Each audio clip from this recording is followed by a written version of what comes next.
place that light is afraid to touch, where the monsters beneath your bed and hiding behind your fear refuse to travel.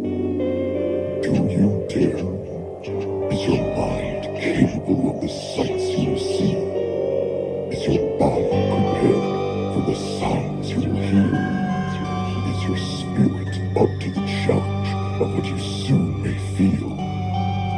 If so, have a seat with the seductress of the dark, Santa Terror, the sultan of sadism, Chunky Larry, and the clown prince of fear, Rlee Grind.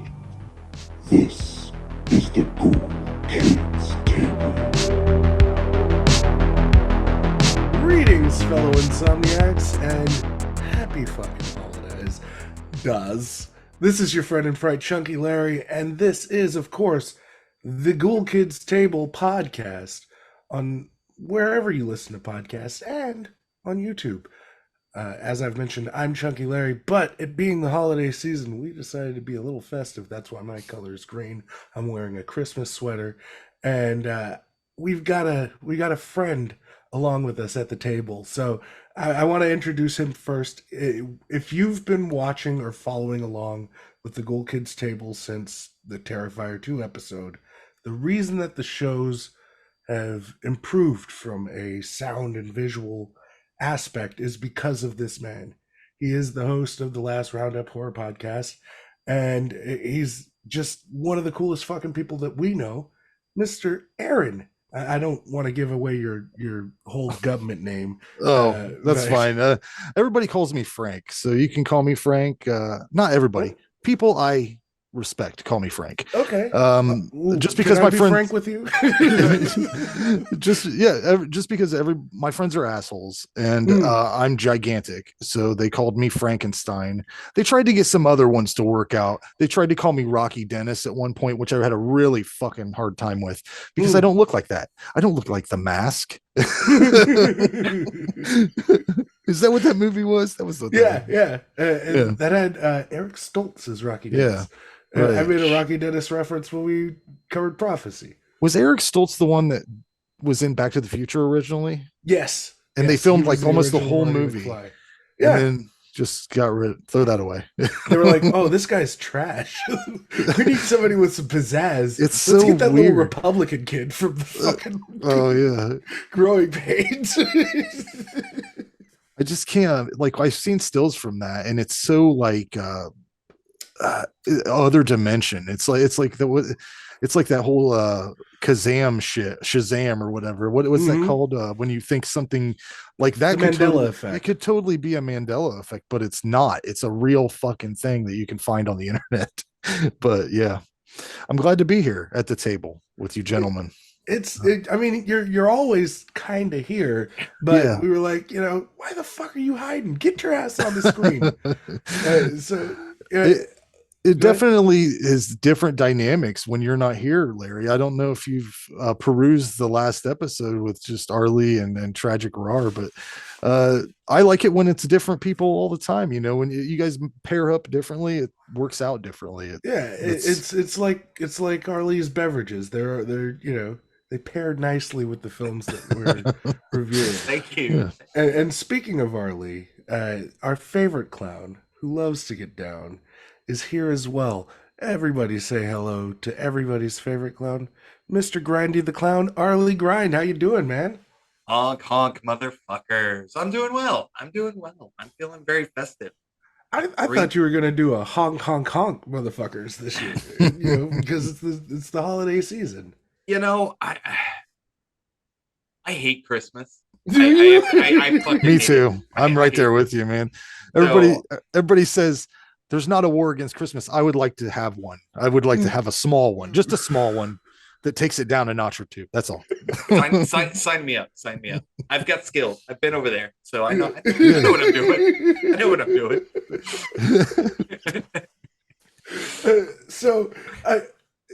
In the spirit of the holidays, because we're right around the corner from the big day, and I know that the my two birthday. of you, yes, my birthday, yes.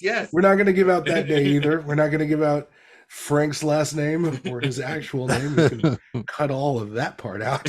Oh, I won't do that. No. My name is Aaron England. I don't give a fuck. You can steal my identity and do nothing with it because I have no credit. Go ahead, try it, fucking try. You can't If they squeeze rob blood you, from a they're fucking. practicing. Yeah, I just yeah, I've fucked my credit up pretty good. So if you can get some good shit on it, I mean, go for it, dude. But yeah, can't squeeze blood from a fucking beet, right? I don't know what that means. I'm a vegetarian. He's a vegan. We could figure Wow, this out. I did not know that. That's true? Yeah. Wow. Yeah. Good So- on you guys. That's So regimen. I'm not 100% vegan. I've kind of gone more. I'm like 80% vegan now because I consume a little bit of dairy every now and again, but it's only in the form of alcohol. So Yeah. The Yeah. rum chatas and That rum cut- chata. That kills it, man. That kills all that fucking dairy you have to deal with, man. Fuck, I've been living off of eggnog and brandy for the past month. It's bad. Like my farts smell rough. I've never had eggnog, man. It's just never sounded What? good. It's never sounded good to me. Like I'm not a big egg fan. Every time I eat eggs, I have to wrap my mind around what I'm doing. Like I have to kind of forget about it actually. Because what an egg essentially is in a human It's cum. terms.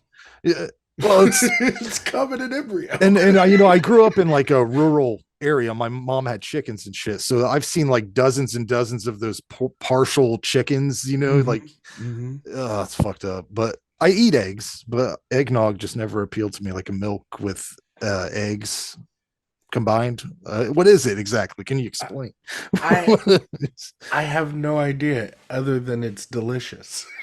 I like to separate my brain from what it is. It's like, somebody that works at McDonald's can't eat McDonald's. I don't want to know. It would ruin it. So no, can't tell you at all. It's actually made with egg whites. So okay. yeah, it's not. I mean, there's different ways to make it. Most people don't even use eggs anymore. It's just called egg. Just cum. Just cum. Yes, it's cum. But so I picked up this peppermint bark cream liqueur. Add that to a glass of eggnog, spices it up. Like it just fucking works. Hey, Arlie, do you have anything in your glass today? I do not. But Krampusschnatt was just the other night, and I do have a very festive Krampusschnatt shot that I recommend you all go check out. Cool Kids Table, Top Shelf 4. And I'll show you how to make it. It's 3 ingredients, super easy, and it hits really, really well. It's a great festive drink. And You can actually find that video on YouTube. Oh yes, you can. Oh, you can. Ooh. Yeah, so, give it a search. We've all kind of established 2 of the 3 people here do not enjoy Christmas. I, being the odd man out in this equation, absolutely love Christmas. And the reason that I love Christmas is because it pisses off horror fans. And that's a shoot. It shouldn't, though. It shouldn't. That's a fucking shoot, though. That's not why I hate it. I work in retail. I work at a liquor store. So this month through the New Year sucks. Just constantly, because everyone thinks that I'm supposed to give a shit what their uncle gets to drink on fucking Christmas. I don't care if they can get this. Everybody's after bourbon. Arlie, I don't know if you're after bourbon or not, but it's the chase of the century to get some of this shit. I'm a fan.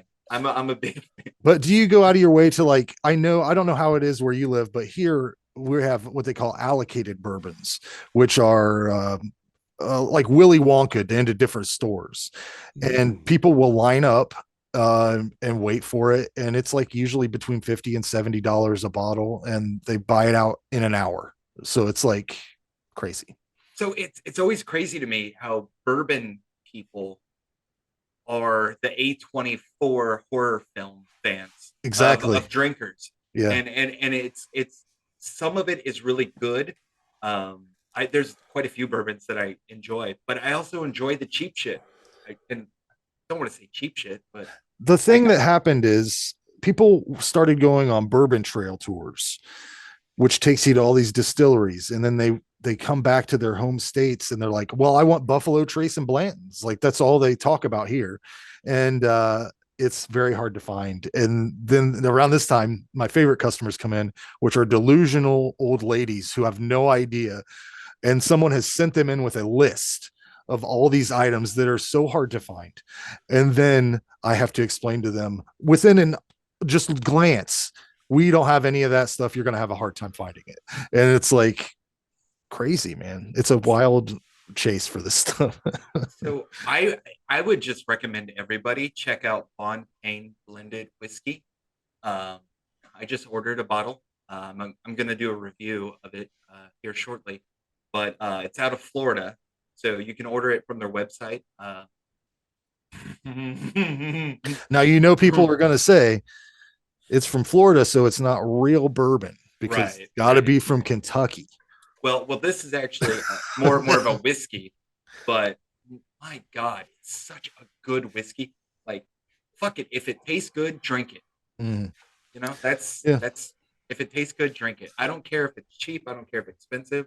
Like, I tried one night, my wife and I went out to a place in Charleston, and I spent $80 for 2 ounces of a Japanese bourbon.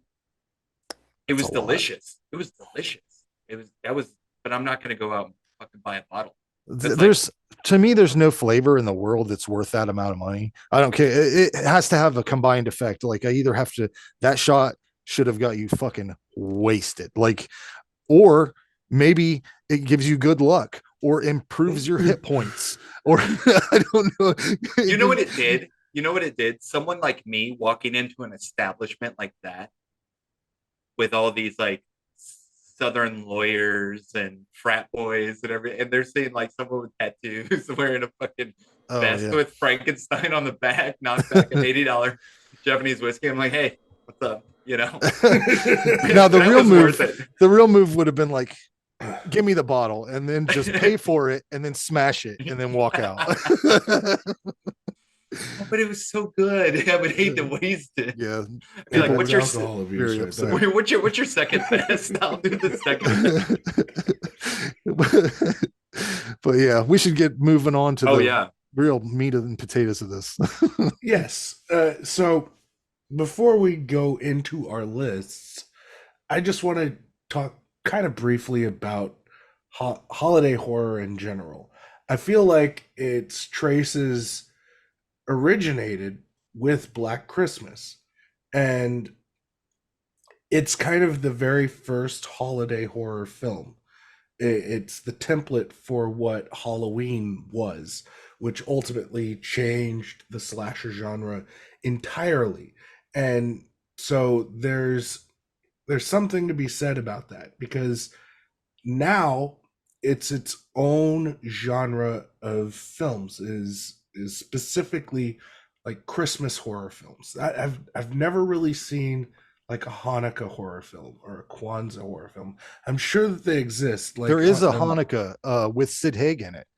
It's his last movie. He looks terrible in it, but I forgot about that one. Have you ever heard the name Judah Lazarus? He was also known as the Hanukkah Killer. He was a psychopath. He believed that God spoke to him and gave him 53 additional commandments to follow. His signature mark was called the Scar of David.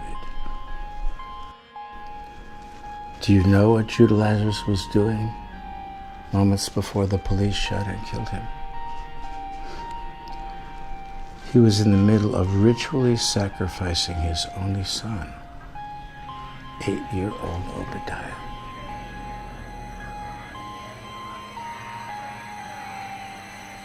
I believe that your friends are dead. Okay.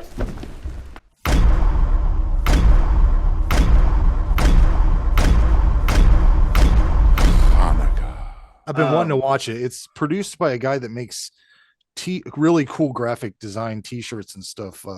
London 1888. Have you ever seen that stuff? Yes, they fucking rock. Yeah, that guy, the guy that runs that, produced that movie, and it's like his one film credit he has. But yeah, Passion him project. And his wife are cool as shit. Oh yeah, definitely go to check them out because I've bought a lot of stuff from them.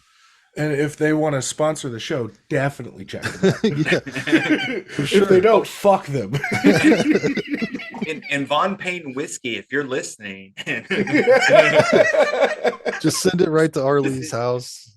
I don't even need money. Just keep sending me bottles of this delicious whiskey. That's right. I will be a whore for fucking free shit. It's the holiday season, but I'll let you know right here and now on the Ghoul Kids table, I will give up the butt for merch. But you look at the genre now, because it is its own genre. It's a genre. And Christmas movies in general, there's variations of Christmas movies. There's the Christmas movies for kids, the Lifetime Christmas movies, the Hollywood produced big budgeted Christmas films, like stuff like Scrooge and Santa Claus the movie, like this. There's those films. And then right over here in this ugly part is the Christmas horror films. And they're all the way across the board in levels of quality. And I personally, I'm not one of those people that like bad movies. Like I have a place for them, but the only bad movies that I can really fucking fuck with are Christmas horror movies, because even the worst Christmas horror movie has some level of enjoyment for me, because it's the holiday, specifically Christmas, is so fucking saccharine, and it's just everything about it's so fucking pretty, and that's the kind of shit you want to see covered in crimson. And I love Christmas horror films. I just, it's like a fucking sweet spot for me. And so I've seen like Elf. Have you guys seen the Elf movie? So yeah, with like Will Ferrell? No. Oh, no. There's an evil elf, like almost like an elf on the shelf, but it's a killer elf. I've seen the trailer for it.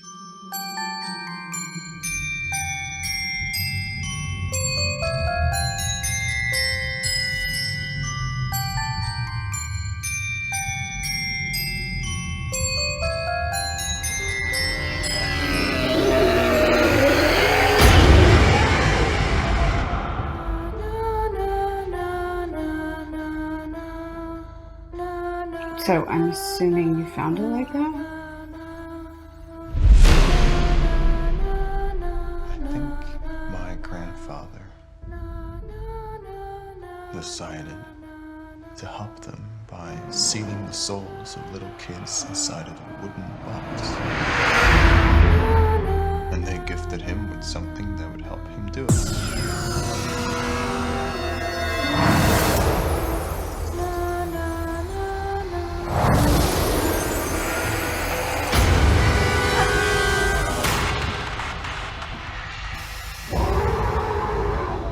What do you want from me?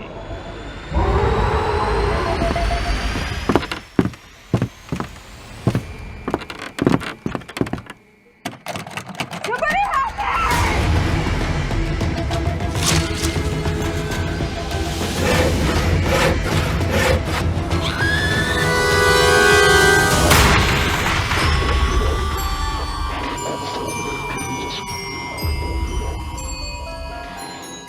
Fun looking movie.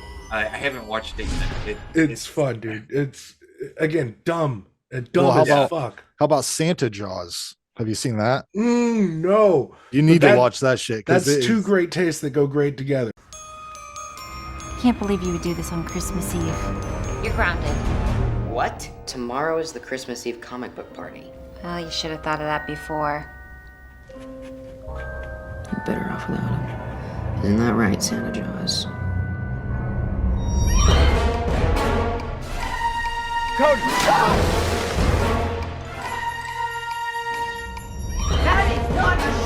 That is Santa Claus! I know her! I made her! That is her!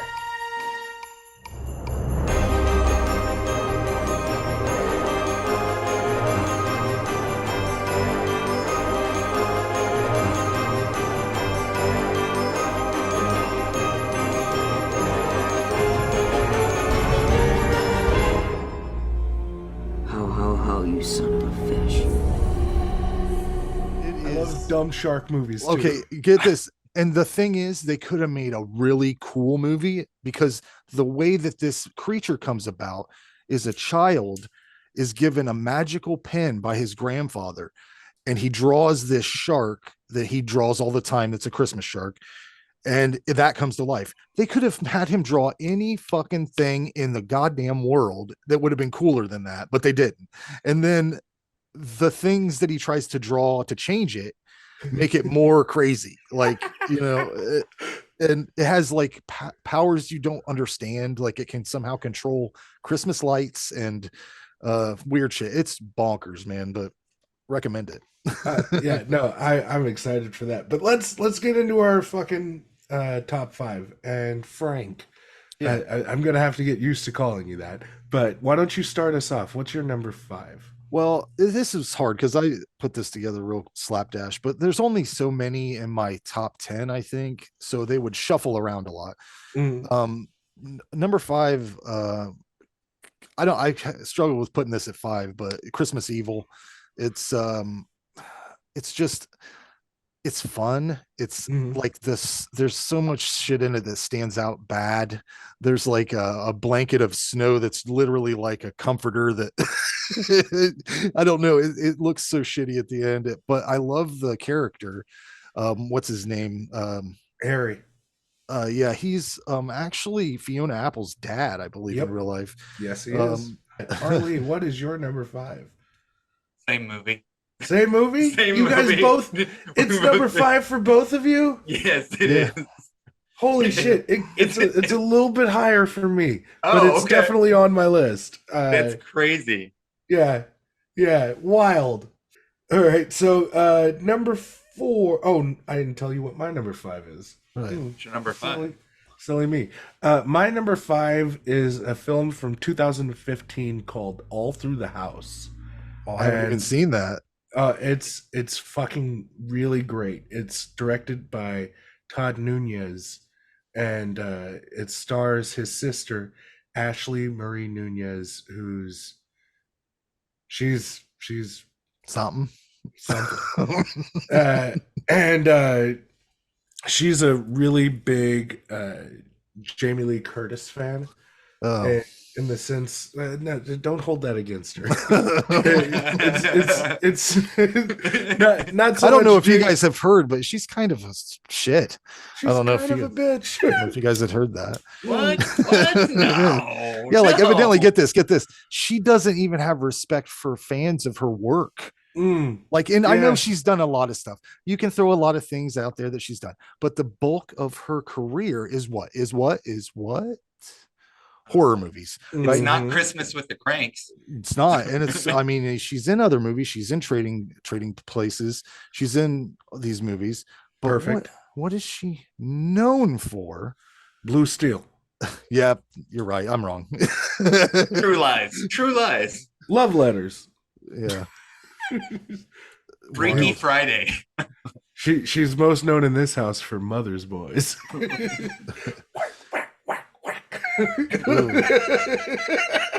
Oh boy. But All Through the House, the killer is dressed up like Santa Claus, but has a very specific thing that they do to the male victims. They make them ladies, if you but that's not good. It's also got Jessica Cameron in it. It's a really fucking fun movie. It's definitely worth your time. Go out of your way to find it. I think it's available on Tubi right now. So, I think it is on Tubi because it's on my list. I had seen it a while back and I was like, oh, this is really good. But then you know how you forget about a movie and then you're like scrolling through like Tubi or something, and I saw it, and I was like, oh shit, yes, that's Tubi's really good for that. For everything, for all kinds of shit. Speaking of Tubi, I think now's as good a place as any to segue into Living Dead Delilah's Tubi Terrors. This is not a dream. Not a dream. We are using your brain's electrical system as a receiver. We are unable to transmit through consciousness. Little ghoulies! I'm so happy you're here. I was having a really hard time figuring out what exactly I wanted to get Grandpa Puss Buckets for Christmas this year. I'm thinking either a new Murderade blender. That way he can make his world-famous eyeball smoothies. They're absolutely to die for. I was reading in Torture Girl magazine that the new baby eyelash sweaters, they're all the rage right now. I love rage. It's supposed to be super soft and super warm, which is important because Grandpa Puss Buckets, he doesn't have a lot of meat left on his bones. He has 150.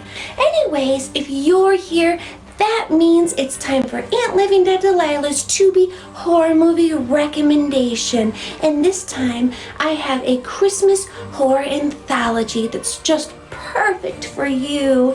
Holiday Hell. A woman that's looking for a very last minute gift for her dear sister. So she skip-scabs her way into an icy shop, and the store owner starts showing her around. As they pick up item after item, we get it sick and twisted tale. Just how we like them. But none of them seem to fit. She just can't find that perfect gift for her dear sister. When all of a sudden, the shop owner, he sees something that she has that he wants really bad. And he's used to getting exactly what he wants. I know the feeling. Now, my little ghoulies, I want you to have the creepiest, most disgusting, bloodiest Merry Christmas of them all. And as always, Aunt Living Dead Delilah thinks you're the ghouliest. Delilah's always a treat for the eyes and the ears and the heart. But let's move on to our number 4. And I will start this off because I know that this is probably going to rank a lot higher for the rest of you. But my number 4 is Silent Night, Deadly Night. I didn't even have that one down, man. That's my honorable mention. I fucking love this goddamn movie.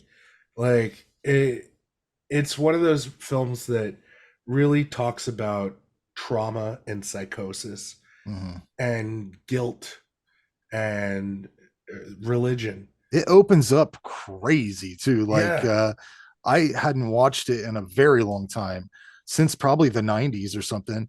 And then I popped it in when we reviewed it on our show. And that is a fucking thing I'm surprised I did not remember. It opens up with like a graphic rape, right? Like, isn't that's crazy. Yeah, the mom. Why did I sound so excited about that? You know, and it's funny dealing with mental health and trauma and psychosis and everything else. A lot of movies get lambasted by professionals, but I actually know a psychiatrist and a psychologist who are just getting into horror, and I recommended that movie, and they both actually said, you know what, this is actually a really good character study of someone suffering from PTSD and all this other stuff. And like, they did a deep fucking dive on this movie, and where they would take something like Midsummer and shit all over it for its dealing with trauma. Like, they actually really enjoyed this movie. That's why I put it as an honorable mention, because it's a great fucking flick. The grandpa at the beginning of the movie too, where he's just like, you know what Christmas really is about? Santa to come and fuck your mom to death. Yeah, that shit was crazy. He's like a fucking mute, but like as soon as the parents leave, he just grabs the kid. He's just like, yeah, Santa's gonna get you. He's not gonna bring you presents. He's gonna kill your mom and fuck her in front of you. Ho, ho, ho. Merry Christmas. It's me, Santa Claus, the one who comes tinsel. And while you're out and about this holiday season, and you want to avoid getting murdered by a sociopath dressed as me, then listen to these 5 simple rules brought to you by the Ghoul Kids. Firstly, never visit any elderly family members during this time. You scared, ain't you? You should be. Christmas Eve is the scariest damn night of the year. I'd be scared too if I was you. You know what happens Christmas Eve, don't you? You know all about Santa Claus. He brings presents to all good boys and girls. Your daddy told you that, didn't he?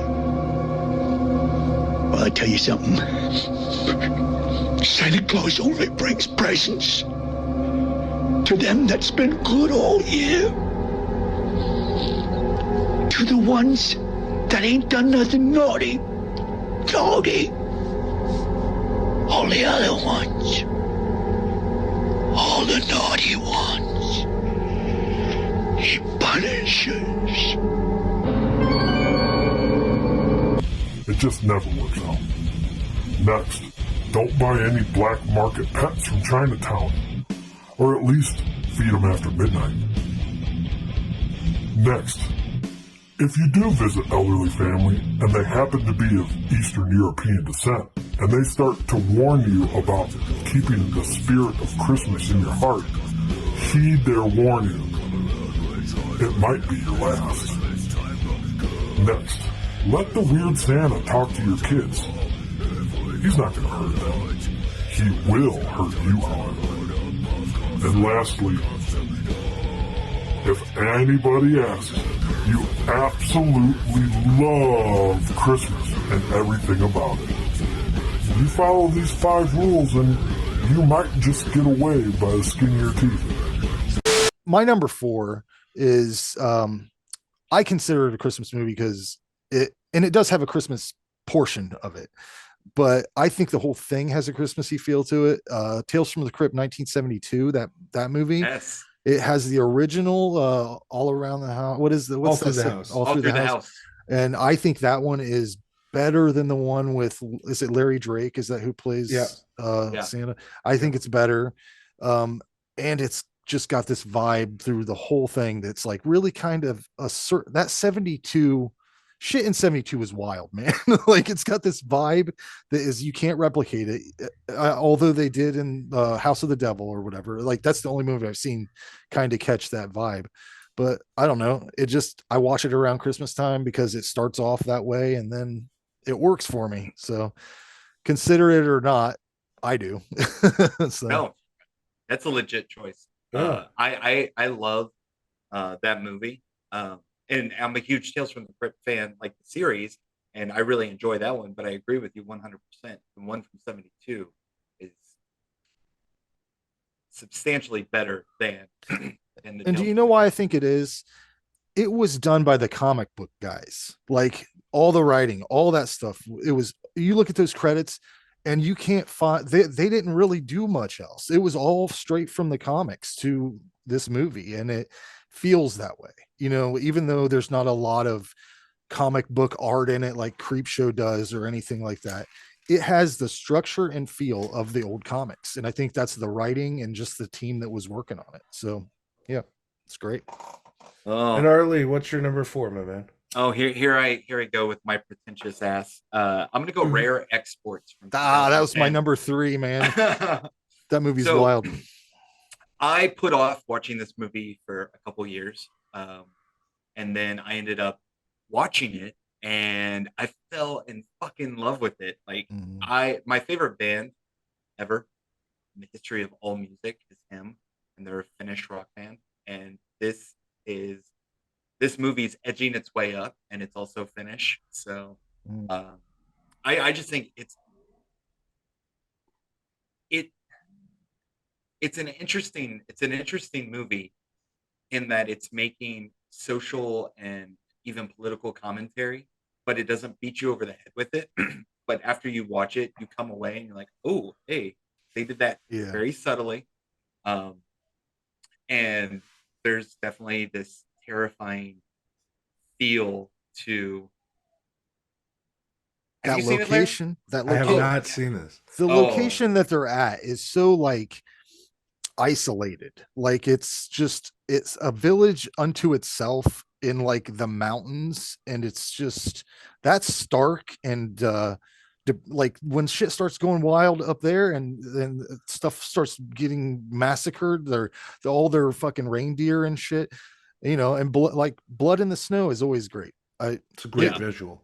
And more visually this movie has it going on. Like there's just some truly haunting imagery in the backdrop of this little town, in the mountains in Finland, and I don't think a lot of us think of Finland.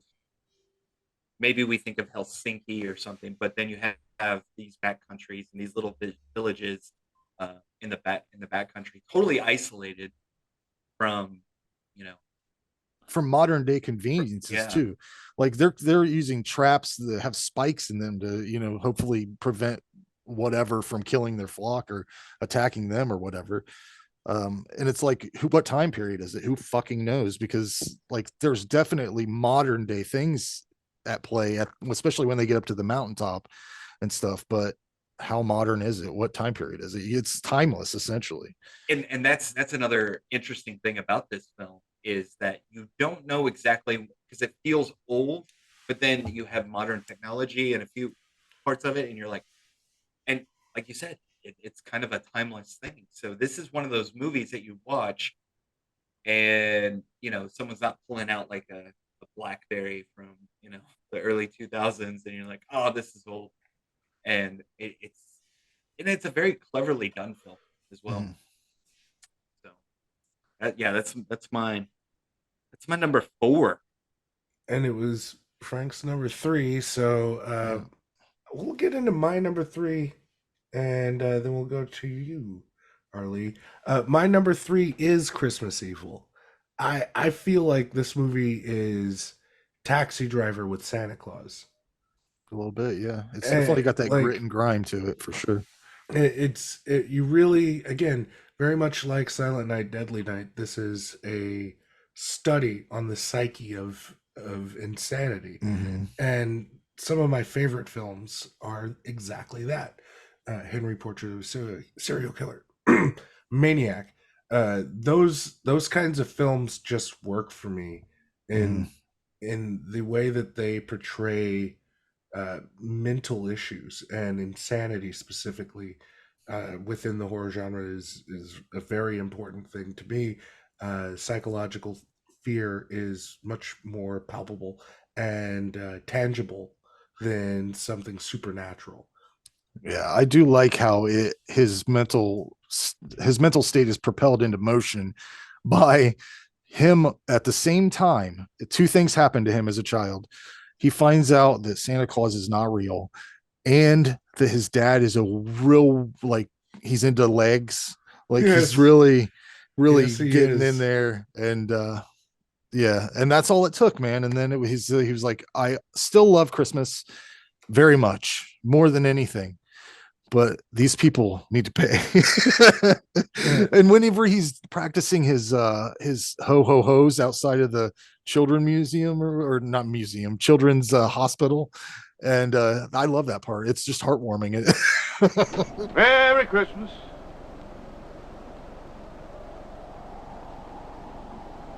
Merry Christmas. Merry Christmas.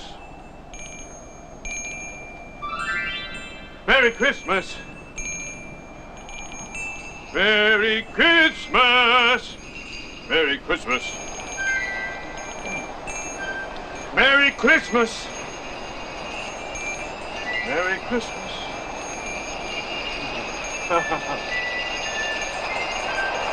Merry Christmas! He's really trying to get it right. When he's putting on the costume and he's like getting it right and everything, That's his "you talking to me" moment. Oh yeah, Like for sure. for me, it just like there's something so fucking just tension filled in that movie, and it's this breakdown of the psyche throughout the course of the film. Is, you know, he's this guy who works in a toy shop who, you know, is kind of put upon, and it, you know, you could look at any fucking film where they follow a person's descent into madness, and this hits all of the fucking marks, but it does it in a very subtle way, and I love that about this film. um the performance of Harry is just, it's, I think the only thing that he actually did, and it's perfect. Like I could never see him as anything other than this character. And you know, sometimes a performance comes along that defines you as an actor, and I would say that's true with Joe Spinell in Maniac. I would say that that's true with Robert Englund on Nightmare on Elm Street. You can watch other Robert Englund films, and you see Freddy Krueger in those performances. Like, have you watched The Mangler? Oh yeah, for sure. He's playing Freddy Krueger, and you know, he's got all these different bells and whistles that he's attaching to it, but it's just Freddy Krueger with like weird leg things going on. So you know, that's what this is to me. This is a Hallmark fucking performance, and not like a Hallmark movie, but like this is the absolute personification of a descent into madness, and I fucking love that. Yeah, Arlie, go ahead. I was just gonna say the performance is kind of like a one-hit wonder for him, in the same way as it reminded me of the same. Have you ever seen Alice, Sweet Alice? Yes. Okay. You know, the landlord character in that movie. He above all else in that movie stands out as like this. He's the star of it for me, and I mean that's the level of performance that he's given in Christmas Evil. But anyways, Arlie. I was just gonna say, and unlike Taxi Driver, Henry, Portrait of a Serial Killer, or whatnot, we as the audience almost sympathize with his character. Like we understand why he's turning into this monster, and that's something that I know they're starting to do now more and more with these villains, horror villains. But really, for me, this was just a performance of, to quote the Joker, he had his "you get what you fucking deserve" moment. And this is how that plays out in a more realistic way. It's not over the top. It's, well, the ending though. The ending. Okay, the ending. Yeah. No, I love that fucking ending. That's like, that's how I wanted the movie to end. Honestly, yeah. If it ended any other way, like if the mob had fucking caught him, no, it doesn't work. But him flying off into the God. Can you think of what Christmas Evil 2 would have been? Like, just him, now he's Santa. He has magic now, but he's doing it a little different. I mean, you know, he stabs a dude in the eye with a toy soldier. I love this fucking movie. Yeah. It's perfect. But Arlie, what's your number 3, man? Oh, my number 3, which is on everyone's list, Black Christmas, 1974. Yeah, that's my number 1, man. For me, number 1 with a bullet. So, again, it's a classic, and we already touched on how it influenced the horror genre over the years, and you can see subtle nods to this movie. And not only Christmas horror, but pretty much there's so many horror movies that, and then you have this final girl who is a million times better than Laurie Strode. Yes, I said it. There's a comment section. Leave your comments. Like, to me, that's what a final girl. But doesn't she die at the end? It's an ambiguous ending, so they don't necessarily say that she dies, but it's implied. You're left to speculate, which Yeah, is again kind I'm still gonna give her the final girl, even though she did die. allegedly. But I still give her that crown because throughout the whole ordeal, I mean, she kind of sets the bar. Yeah, I always wanted to see, like, I love this movie so much. I wanted to see video of them filming it. Like, I want to see, because at that time, what year was this? 1970? 72, right? 74. 74? Yeah, that sounds right. Yeah, 74. At that time, it wasn't easy to strap a GoPro on yourself and run through a scene. They are filming first person perspectives a lot of the time. And those cameras back in those days were those big motherfuckers that had, you had a fucking, everything was huge. There was nothing small or easy to maneuver around. And they're going up into attics, first person perspective, and doing all this shit that I just want to see what it looked like. Cause I bet it looks silly as shit.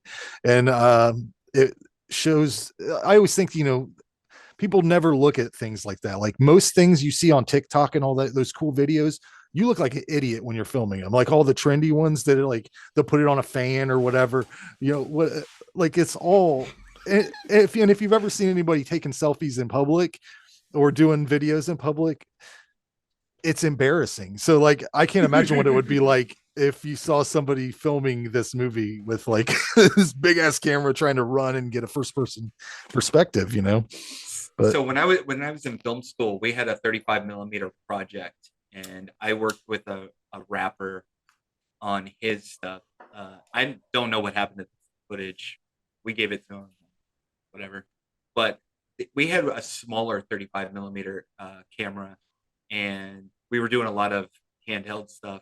That thing and you have cords, you have power cords that run from them. So I had a cord wrangler behind me. He would grab onto my shirt with one hand, and he's like holding the cord with the other. So I've got this 22-pound camera, and I'm listening to the camera working because your film runs out, and there's so much going on that this, from a cinematography standpoint, this is a really great example of ingenuity that camera operators and DPs use to help amplify the story. They weren't just cool shots, like they help tell the story. Mm-hmm. They're not just cool and since I've dabbled in making a few things, I know how hard it is to do that stuff. Like I just saw Daniel Stern talking about in Home Alone 2, I think it is that the one where the first one where the iron comes down. He said that when they filmed that, sure, they shot up with the iron coming down, but when they shot the other way with his face looking up as the iron was coming down to hit him, they literally had him stand there while they dropped a heavy ass camera down this shoot at him, hoping that they just got it right. Like, I mean, that's the kind of shit that I think is the most interesting, because it's so hard to make any fucking thing. So yeah, even bad shit. So one more thing about Black Christmas, slept on fucking Margot Kidder performance. Mm-hmm. Slept on. She's so good in that movie. It's her most likable in any movie she's ever been in. And all you hear about Superman when you hear her name, which is fine. I mean, but it is what it is. All right. Number 2. Why don't you start us off, Frank? My number 2 is A Christmas Horror Story. Have you guys seen that? I have not. It's an anthology story that has a wraparound. The guy that plays Santa Claus is actually the guy who voices the Beast on X-Men, the X-Men cartoon. He's also the guy that, if you've ever seen Meatballs 3, he's like the badass guy in Meatballs 3. I follow this guy for some weird reason. Like, I followed his career, but he plays Santa. There's a wraparound story where he battles Krampus, but there's like 3 or 4 stories in there, and it's narrated by William Shatner, who it perfectly uses him wraps up all these stories together. They all wrap together, and then he is also part of it in the end in a really cool way. I highly recommend it. It's if you like anthologies, it's great, but it's so perfect at what it does. He's a radio DJ, right? Yeah. He's the radio DJ. Yeah.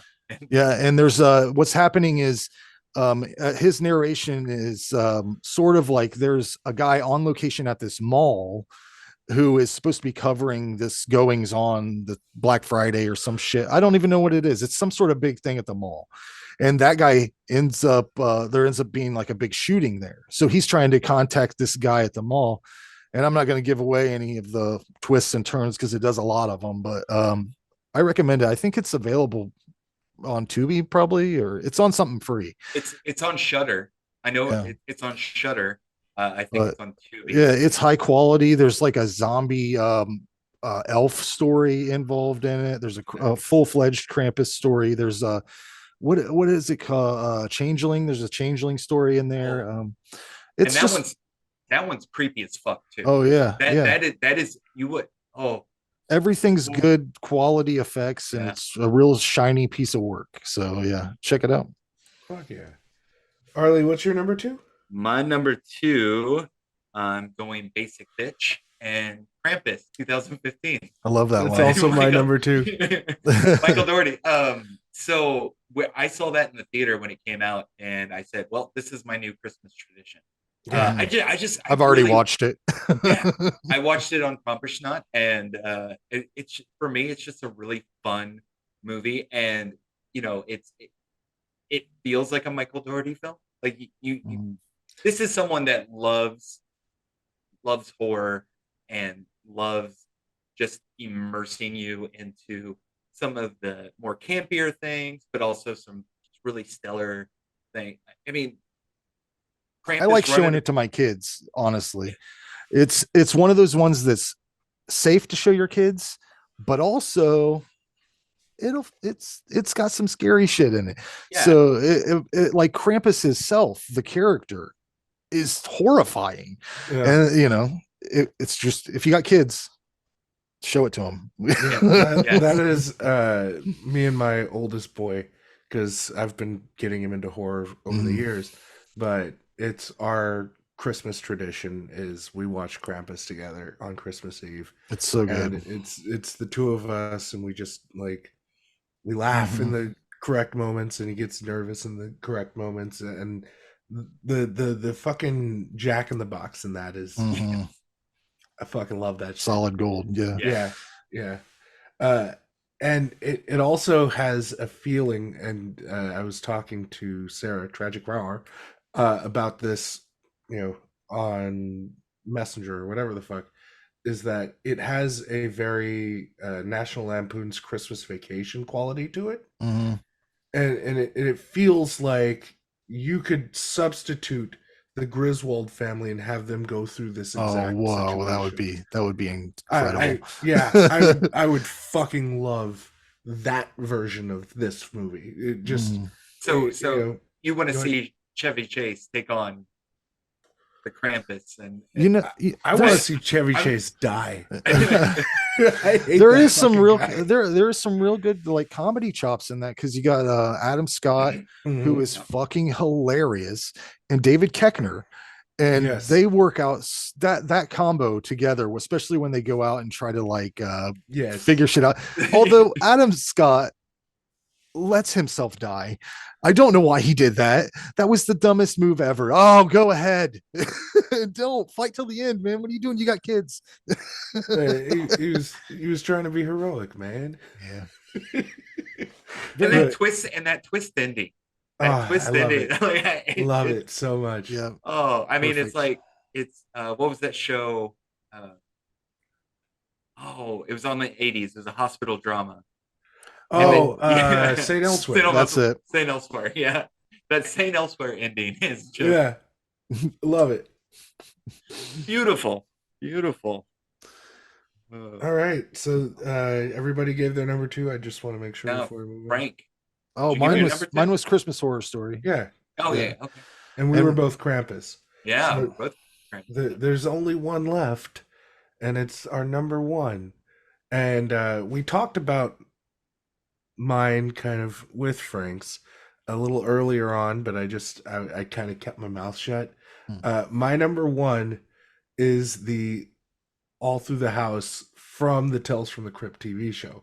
Nice. I fucking love that one. Like, you guys were sitting there like, nah, it ain't as good as the 72. No, it's like, great. I love it. Are you kidding me? It's fucking Robert Zemeckis. Like, this is fucking amazing. And Larry Drake is the fucking Santa Claus. Like, Dr. Giggles is Santa. And it's so good.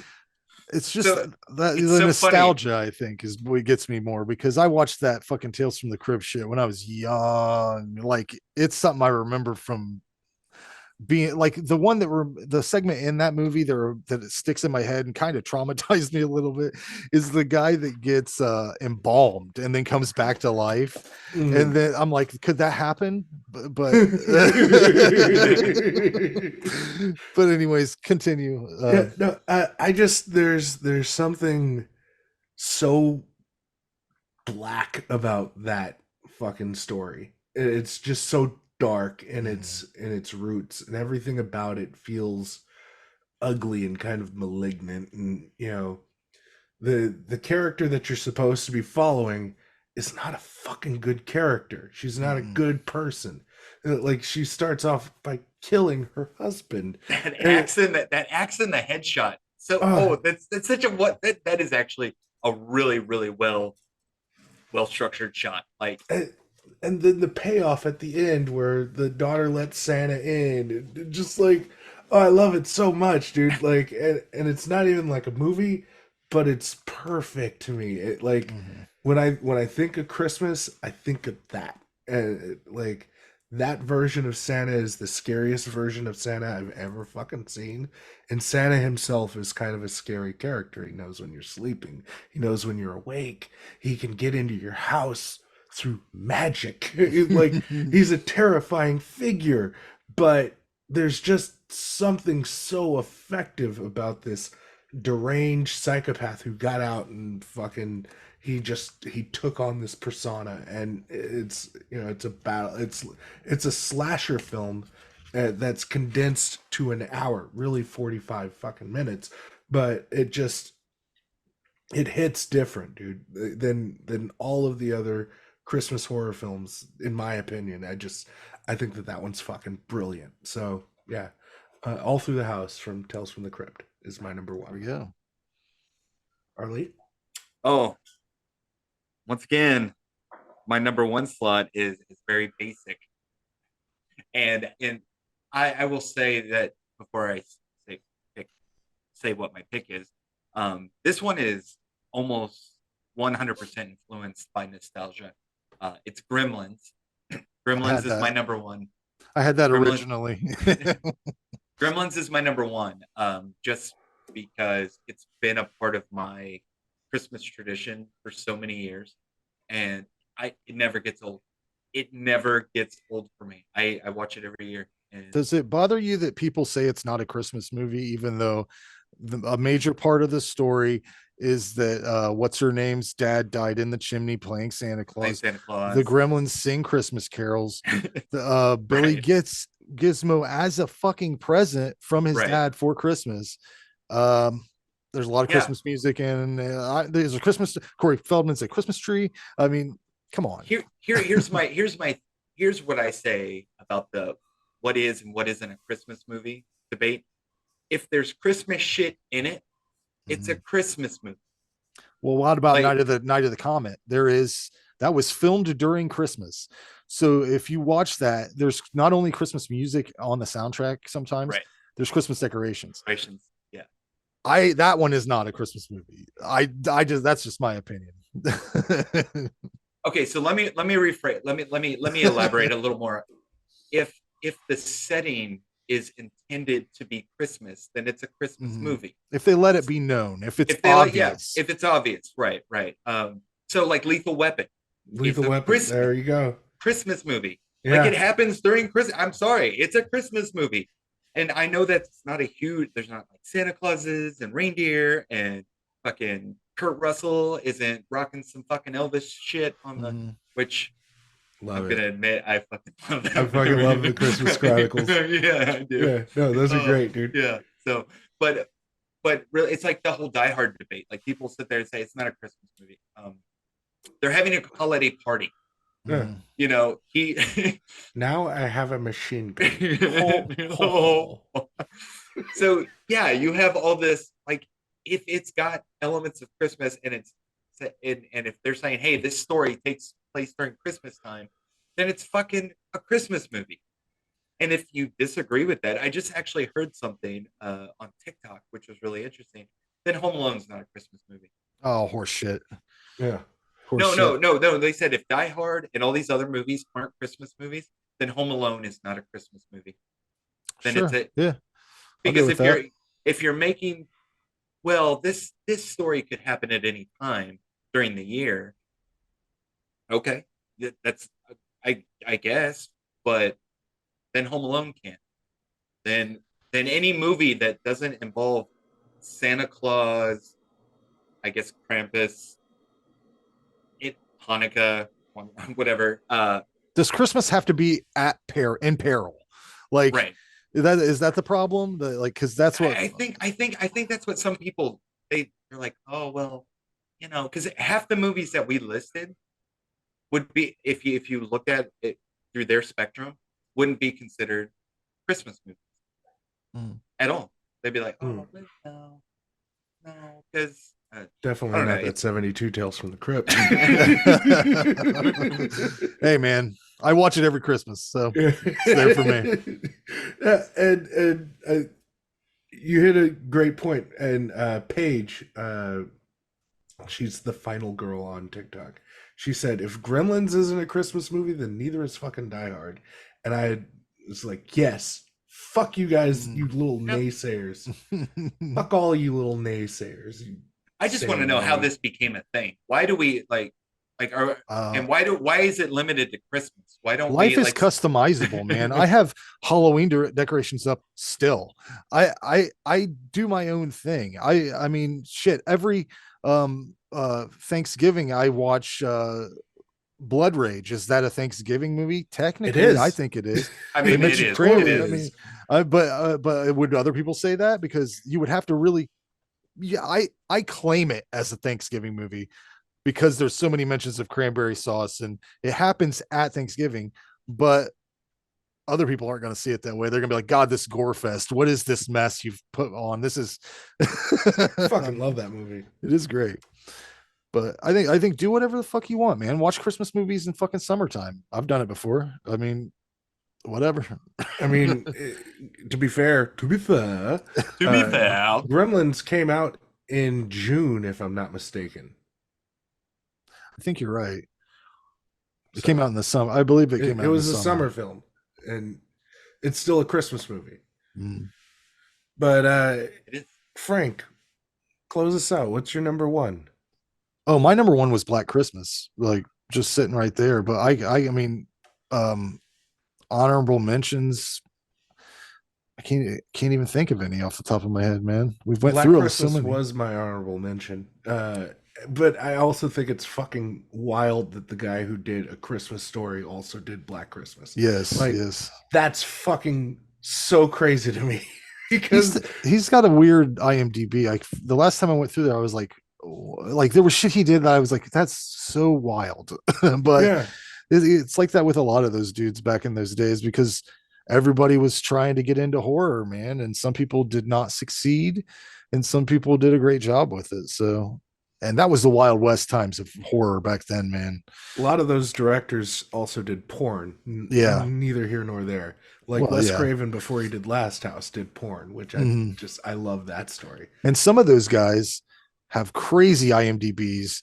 The guy that I forget his name, the guy that did Hell Comes to Frogtown.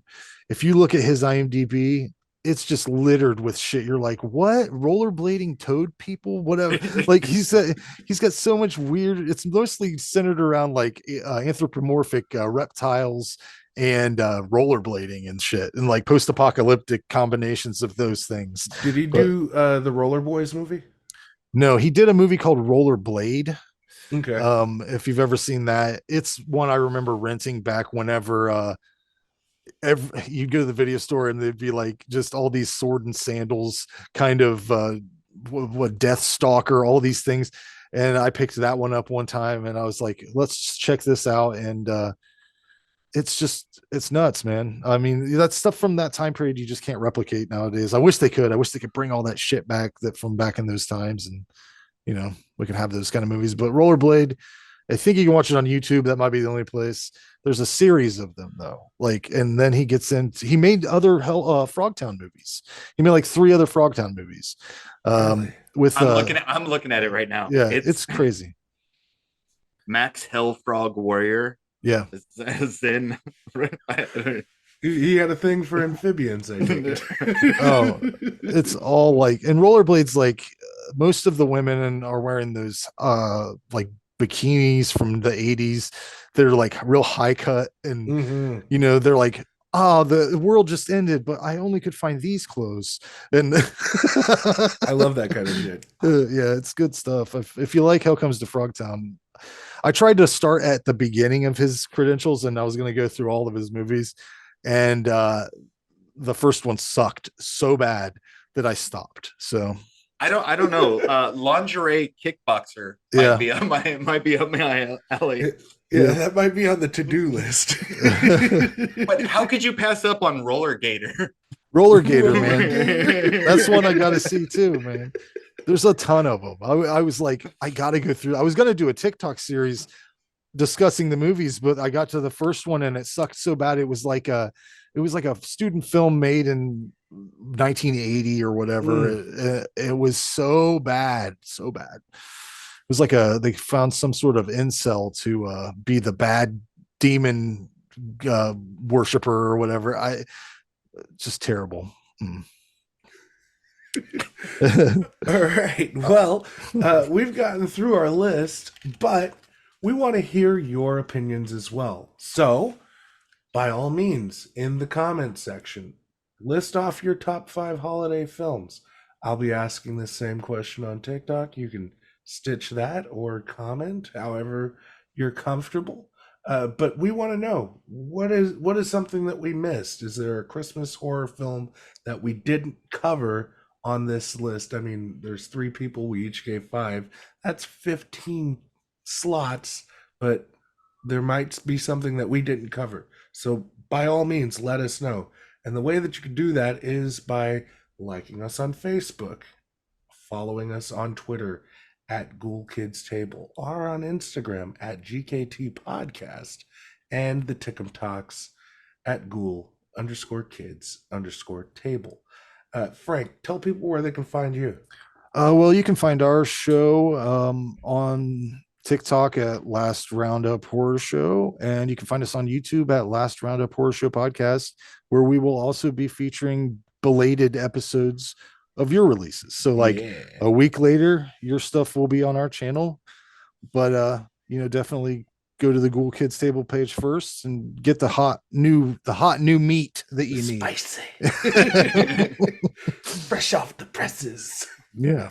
Harley, where can they find you, my boy?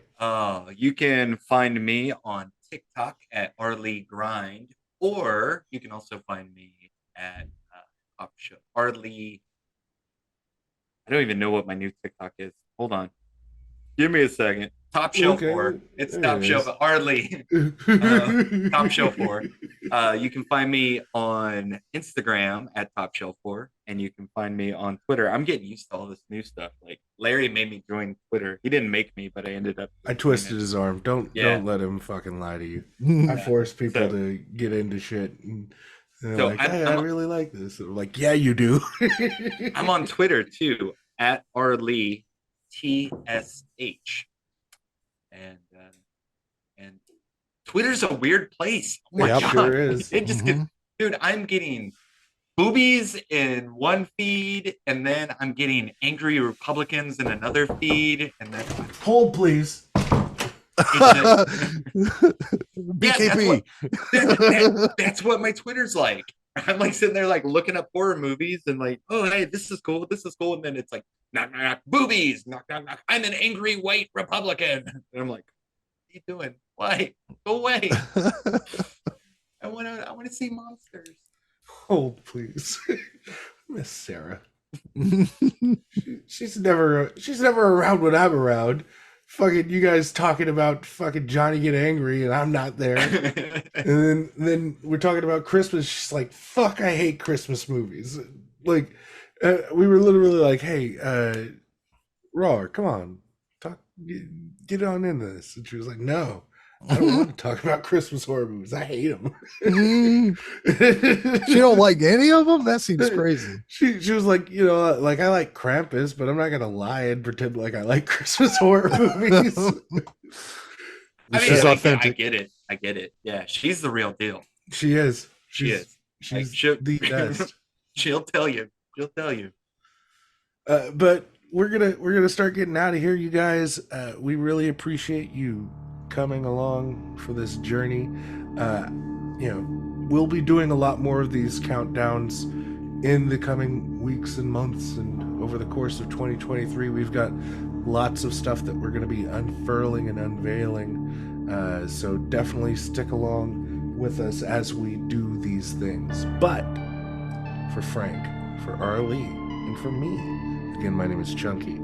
This has been another Ghoul Kids Table Countdown, wherever you listen to podcasts and on YouTube. Happy holidays, and listen to someone you trust.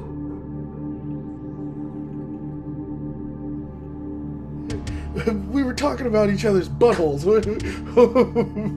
Are we recording? Because we were talking about buttholes. Yeah. Good. So while we're talking about buttholes, how's your butthole look, man? Me? Yeah. I can't imagine it looks. I mean, I'm not that interested, so I don't think I've ever taken a real gander. I mean, when sometimes you have to, you know, like sometimes you're like, what exactly is going on down here? And you got to know what you're working with. You know, but I've never really delved in. I assume it's terrible. I assume it's just. You've never delved into no, like, you know, you'd have to get some equipment more than just a mirror, you know. I have big ass mirrors, so I just honker down on all fours. So I just spread them things, look back at it. Well, it's thorough, you know. You're not gonna get caught in the dark with like some weird growth or something down there. Yeah, I'm not gonna get surprised. So I get a scope every 6 months. Wow, they put one that's down ambitious. They put one down my throat, one up my butt, and so far I haven't heard anything from the doctors or the nurses. So I'm guessing everything's okay down there for me. I got one of those. What are they called? Where they shoot the water up your ass and then they suck it out. What are those called? Colonic? Yeah. I thought it was just a Saturday night, you know? No. That's usually alcohol that shot up my ass. But I went and I got the fucking colonic done because, you know, getting old. And it's uncomfortable. and so I'm sitting there and I got this uncomfortable tube of plastic up my ass. And the lady starts sucking the shit out of my butthole, right? And I'm like mortified while I'm laying there on this table, ass in the air. They've got, you know, this little wedge pillow under your stomach. It's like, you know, when you're fucking a girl and you put a pillow under her. Well, you got to get that right angle. Yeah, you got to hit it just right, or else she'll think that you're bad at it. Nobody wants to be bad at it, right? Right. You know, I'm sitting there and I'm just mortified because they've got this hose up my ass, and the lady starts talking to me, and she's like, you know, you've got one of the cleanest assholes I've ever seen. And she didn't say that in those exact words, but it's something to that effect. And she's like, yeah, your poop looks very healthy. And I'm just like, lady, please don't talk to me while you got this thing in my ass. Right. You definitely want to hear the good news, though. You know. I mean, no, it's good news. You know, but there's a time and a place to break things to me. So, hey, speaking of healthy poop or whatever, it's funny that I had some friends. They went vegetarian for 90 days, and they were like sitting there going, dude, my poops are awesome. Yeah. And I was like, yeah. Like that meat really gums shit up. It sure does.